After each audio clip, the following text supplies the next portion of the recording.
from the New Arts and Studio. From, how many times have I done this? From the New Arts and Media Studios in Milwaukee, I'm Charles Purcell. New Arts and Media. Yeah, that's it. I'm in the New Arts and Media Studios. I've done this 400 and what's the episode 445, I think.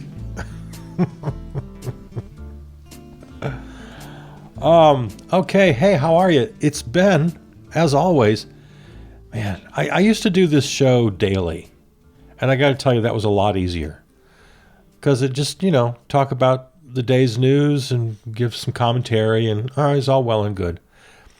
But doing the show weekly, a whole week's worth of things to think about and talk about, and it's just a little overwhelming. Okay, so anyway, yeah, it's been, again, quite a week. It started with, since last we spoke, we've had Easter, which I love because, really for one and only one reason, and that is the great Cecil B. DeMille's The Ten Commandments with Charlton Heston, Edward G. Robinson, Yul Brynner, Ann Baxter, Nina Foch. Oh, it's fantastic. I love that movie so much. If I have to rank my movies, it's right in there in the top 5, maybe the top 2, I don't know. Because it's not only a great movie, it's also one of the worst movies in the sense that it's just so over the top and it's so dumb in many ways. It's in this so bad it's good category. And it's also legitimately good. Like, both things are happening in the same movie. Charlton Heston is chewing up the scenery, as they say, overacting and doing his... Charlton Heston is just such a frickin' weirdo. But then there's Yul Brynner and many others just doing it, just getting it done. Anyway, I love that movie. And I do it the old-fashioned way. I watch it on network television. I know I'm as old as the hills, but it's so much more fun this way. You just devote the whole evening to it. You just deal with the commercials. You go make a snack or you go to the bathroom. That's what us old folks used to do, when we watched regular television. You do things during the commercials. Or now, you scroll in your phone a little bit. Nobody watches the commercials. Anyway, point being, that's what's so fun about it. I've never watched the movie, I've never streamed it. I don't think I've ever rented it back in the old days. I didn't have a VCR of it, a VHS. God, see there again. Man, I'm getting old. VCR was the machine. VHS was the tape. This is a lesson. This is an old guy lesson to young kids today. I did see it in the movie theaters. Once way back in the day, I saw it at the Castro in San Francisco, right in the heart of the Castro district, which of course is the sort of epicenter of gay culture in the world, right? Yeah, I saw it there with just, 1,000. It's a big, the Oriental, the Castro is like the Oriental here in Milwaukee, large, elaborate, one of these old kind of theater palaces, right? And so it's maybe, I don't know, there's like 1,000 people in there, all of them pretty much all of them gay men, and just howling and hooting at this movie. Of course, Yul Brynner is looking just real good in his, Heston is, for as weird as he is, he's got pretty good guns on him. So, there's a name for it. I forget now what it is. The Toga movies, or I don't know, these old period pieces, historical movies, history movies, where the men, especially the gladiators, are showing a lot of skin. Gladiator movies, maybe that's what they call them. The joke in Airplane is about that. The little kid is visiting the cockpit, and Peter Graves, as the pilot, says, "Do you like gladiator movies?" So anyway, I'm watching the Ten Commandments on the big screen in 1980 something with 1,000 gay guys at the Castro Theater.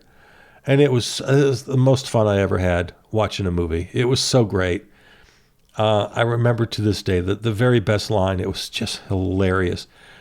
It's the first time he goes up to the mountain and he talks to God, I guess, or something like that. And he comes down, and for some reason, his hair is bigger and whiter. He's now got these white streaks in it, and it's real big. And he's got this faraway look in his eyes. He's like, I just saw God.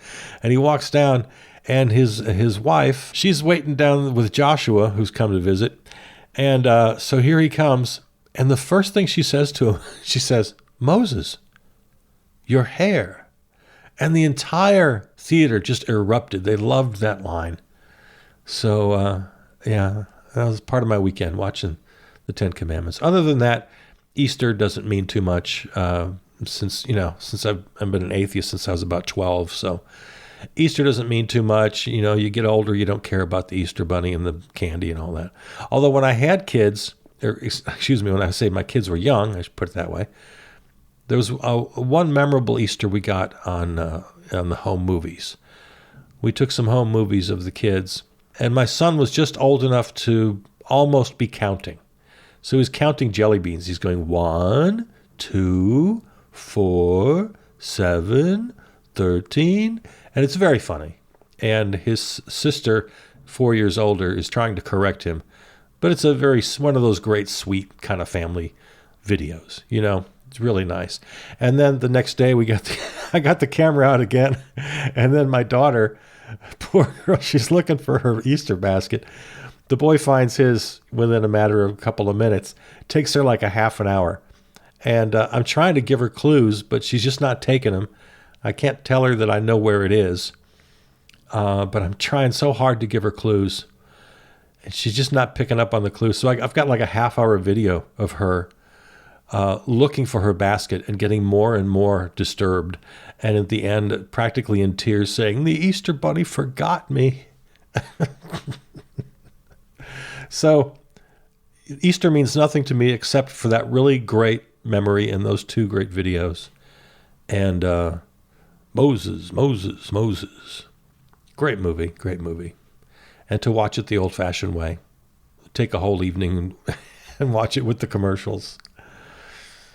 And now upcoming is the solar eclipse. Give me some advice. Let me know. You think I should go down to Carbondale, Illinois? I'm in Milwaukee, Wisconsin, and we're going to have 80% ecliptical here. So, yeah, we're not going to have the total solar eclipse here. We're going to have about 80%. That's still pretty impressive. But I'm thinking of driving down to Carbondale, Illinois. It's only about a 6-hour drive. There are places along the direct path that might be a little bit closer, but I'd have to drive through Chicago, which I avoid. I will not ever again drive through Chicago. It'll take more than a solar eclipse to get me to do that. So even though it might take just a little bit long. Oh, why? Because the next time I drive through Chicago is the day I will surely die. It is the traffic through Chicago is just frightening to me. So I avoid Chicago roads. Should I go down? You want to meet me down in Carbondale? I figure just drive down and take a little lawn chair and check it out. I thought it might be kind of fun to do on a whim. The reason I'm hesitating, I'm really afraid, and this is me, assuming the worst always. What if it's really cloudy in Carbondale? I've been watching the weather, and it's kind of hit or miss. It looks like it's going to be kind of cloudy. So what if it's really cloudy in Carbondale, or like really cloudy, rainy even, and then the weather here is great and clear? So I drive down there, and I miss it all, and I could have just stayed here and seen a nice, decent 80%er. I don't know. You can't live like this, kids. You can't make decisions based on fear. Let me tell you, from someone with experience, you can't make decisions based on fear. Don't do it. And that's what I'm very guilty of right here. I'm afraid that would be the case. So anyway, I don't believe in any of the conspiracy theories, which there are plenty. Oh yeah, have you heard any of these? It's kind of like Y2K, if you're old enough to remember that, or if you've read any history on that. All sorts of theories about how the world was coming to an end. This apparently the entire Earth is going to go dark for 5 days, according to some theories. There's absolutely no reason in the world to think that's the case. That would be kind of weird if it happened. There are others that are almost real. There was a story, I guess, from the last time, 2017. There was one little town that I guess a lot of people, like I'm thinking of driving down to Carbondale, a lot of people went to this little town. I'm kind of looking forward in my news notes here, and I don't see it. Well, the gist of the story is that people had trouble with their cell phones because this little town didn't have very good coverage, and their cell phones kind of went dark. And yeah, that could happen. Go to a small town. Suddenly there's thousands of people there. They used to only having, the regular population of 48. So yeah, that could happen. But the story got picked up, and then through the game of telephone, of course, and people who love conspiracy theories. Oh, all cell service, all Wi-Fi service. Everything's going dark. The whole internet's going to shut down because of the solar eclipse. And then the one that really got a lot of attention. I guess there's several U.S. cities named Nineveh, taken from the biblical story. There's a town in the Bible called Nineveh, and I guess it's described as kind of an evil place. Who knew there were so many Ninevehs in the United States? Apparently there's like 8 or 9 of them. Well, the conspiracy theory here goes that the direct path, the 100% path of the eclipse, is going over like 9 different cities called Nineveh in the United States, which is just factually not true. If you check the map, there are 2 towns called Nineveh that are in the direct path, and the rest of them some of them aren't even that close at all. So that's just another one of those little conspiracy theories. But it was odd to me to learn that there are so many, Ninevehs. Who knew? I had no idea there were so many Ninevehs. All right, so enjoy the solar eclipse. If you do travel for it, another one of this, it's not really conspiracy theory, but it has happened, again, in the past. People who travel for the eclipse don't really plan very well, and they wind up sort of getting stuck because a whole lot of other people made the same plan, and the town, the infrastructure, the roads kind of can't handle it. So no, there's not going to be any big apocalypse here, but be ready for that. And the more I think about this, the more I think I'm just going to stay right where I am. I can watch it right out my window. Although I got to how do you get the glasses? Maybe it's too late. I should have ordered them by mail. Hey, we also had an election here. The primaries continue, of course, and we're watching those kind of. Here in Wisconsin, we had our primary, and as I told you last time, if you're a fellow Wisconsinite, then what you want to do, if you want to make that protest vote against Joe Biden, then you could. There was a bubble on our ballot for undetermined or unrestricted, I forget what it's called. Oh, uninstructed. That's it, uninstructed. So the totals, I was very interested with 96% of the precincts reporting. This is what's interesting to me. Joe Biden got 89% of the Democrats voting. Donald Trump got 79% of the Republicans voting. So it's a 10-point difference. 11% of Democrats said someone other than Joe. Most of those, the uninstructed category. I'm guessing most, if not all of those, will come back in November and vote for Joe. So, interesting numbers. 21%, pretty significant number, of Republicans said no thanks to the Orange Menace. Ramaswamy, Chris Christie, Ron DeSantis, Nikki Haley, all on the ballot. They got, 13, 16, 18, 19% of the vote. Now, of those, how many are going to go back and vote for the Orange Menace in November? That's the question. And I find this very interesting because it's all within the margin of victory. Joe Biden only won Wisconsin by, 20,000 votes, something like that? So now you toss in Jill Stein to the equation, and these never Trumpers and the Biden protesters because of Gaza. Man, there's all sorts of variables in the mix here. I totaled it up as well. Let's see. Now, it's kind of a good news, bad news thing. So the good news is Biden outperformed the Orange Menace by 10% when you look at the percentage of their base voting. But in overall votes, here's the bad news. The Orange Menace got, let's see, about 21,000 more votes than Joe Biden. So I'm reading too much into this already, I'm sure, but that's disappointing. I really wish Wisconsin had something on the ballot here in November, like Florida. Did you hear about Florida? They have got, talk about good news, bad news. Also from Florida, good news, bad news. Let's start with the bad news. The Florida Supreme Court upheld the 6-week abortion ban. So that's going to go into effect, and that's horrible. That's just an absolute crime against women, and unacceptable and unconscionable, and just, grab your thesaurus and find every possible way to say outrageous, and just bad. It's bad. It's bad. So that's the bad news. Now, the good news from Florida.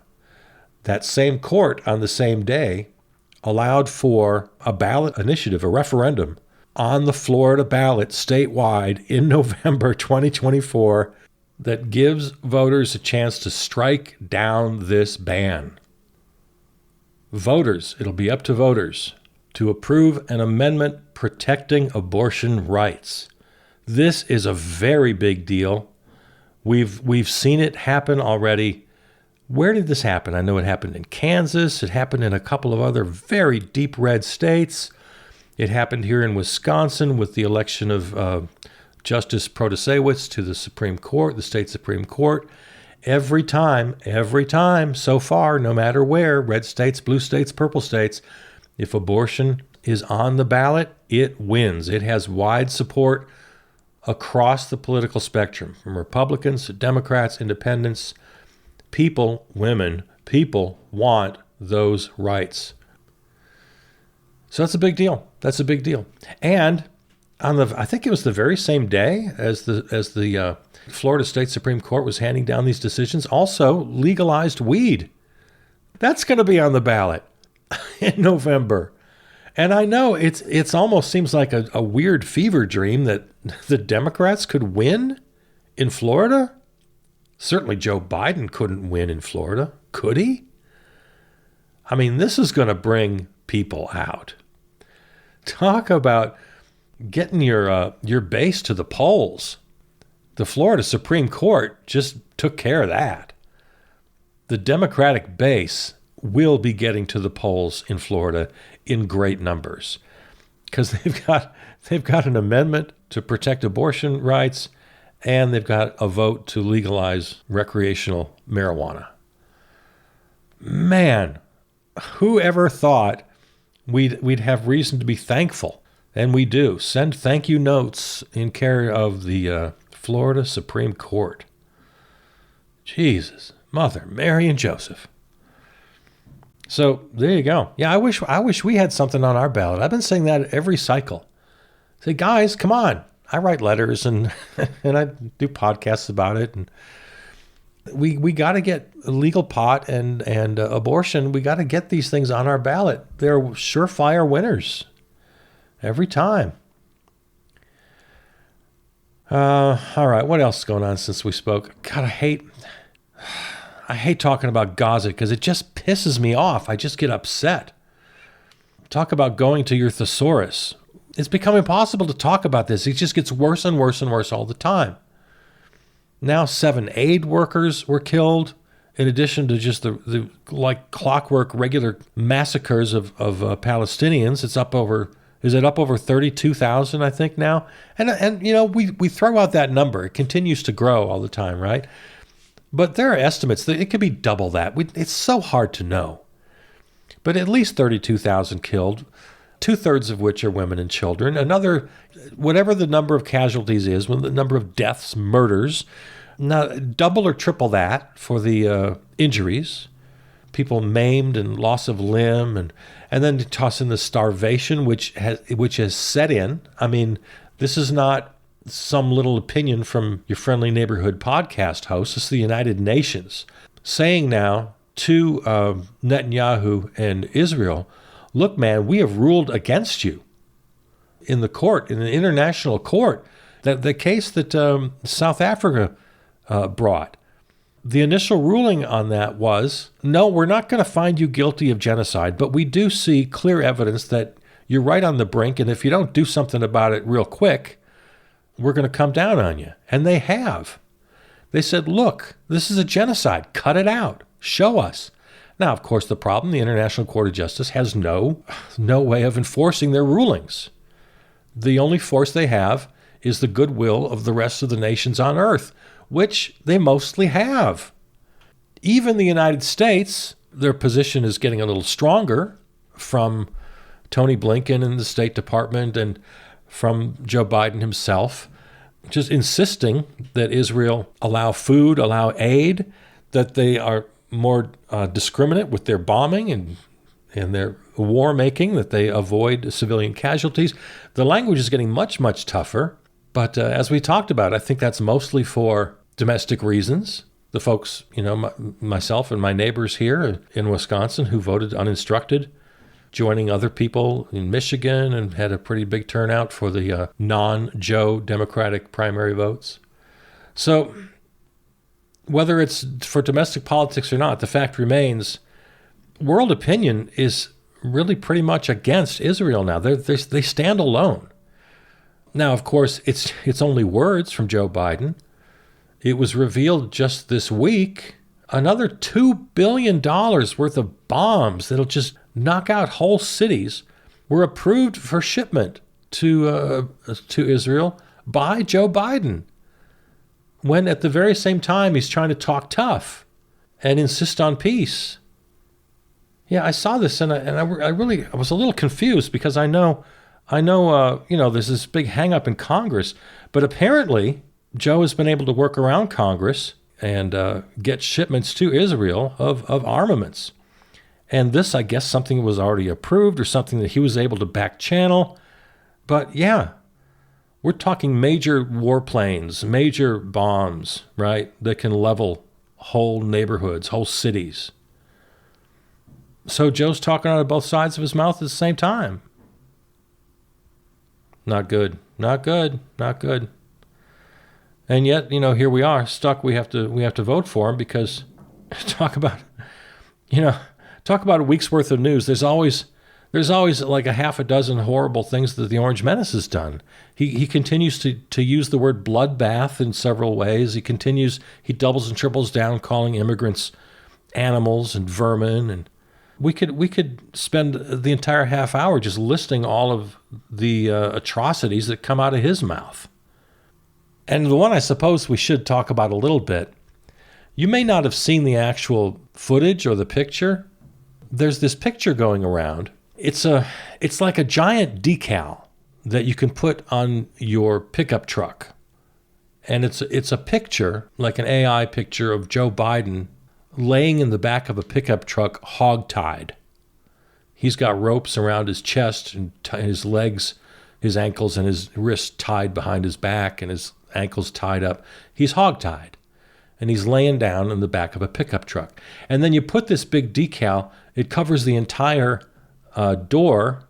What do you call it? What do you call the door of a pickup? The back door, the tailgate. Yeah, it covers the whole thing. So it gives the optical illusion that he's in that truck. So you're driving behind. And I'm looking at a picture of it right now.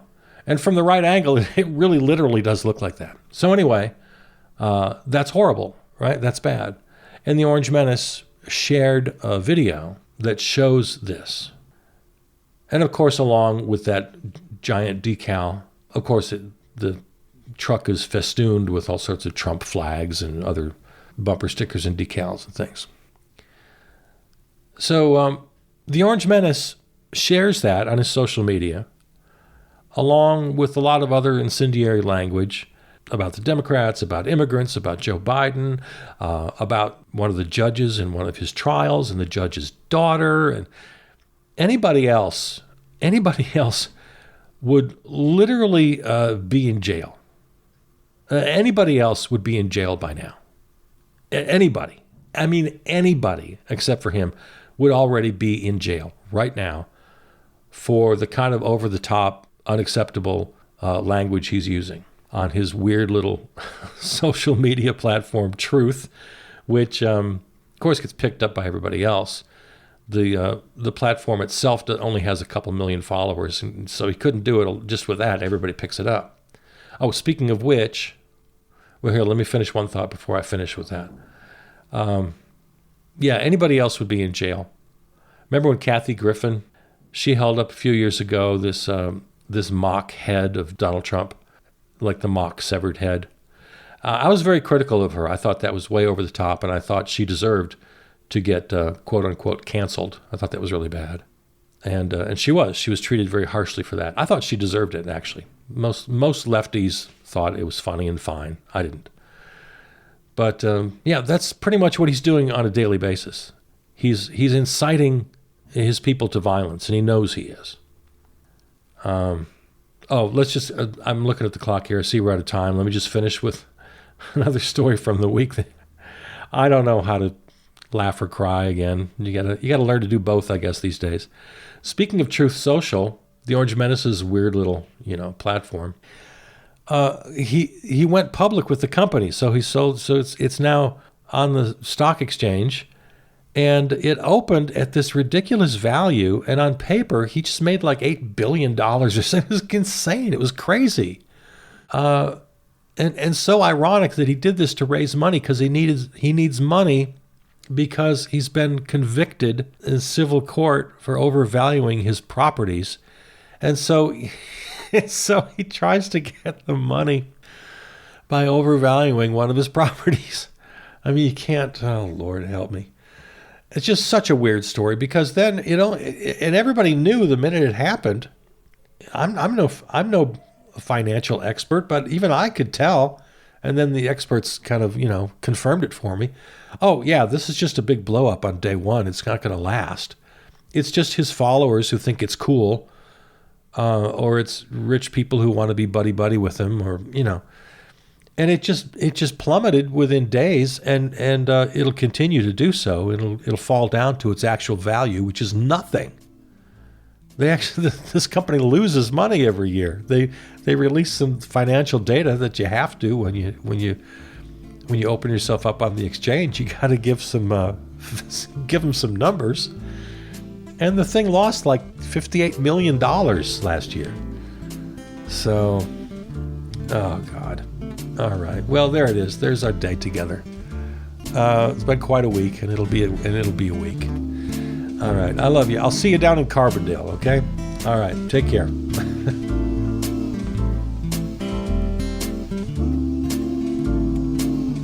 This episode of The Log is available right now wherever you find your podcasts, or go to the website, charlespurcell.com, for the full archive and all the other series in the podcast family.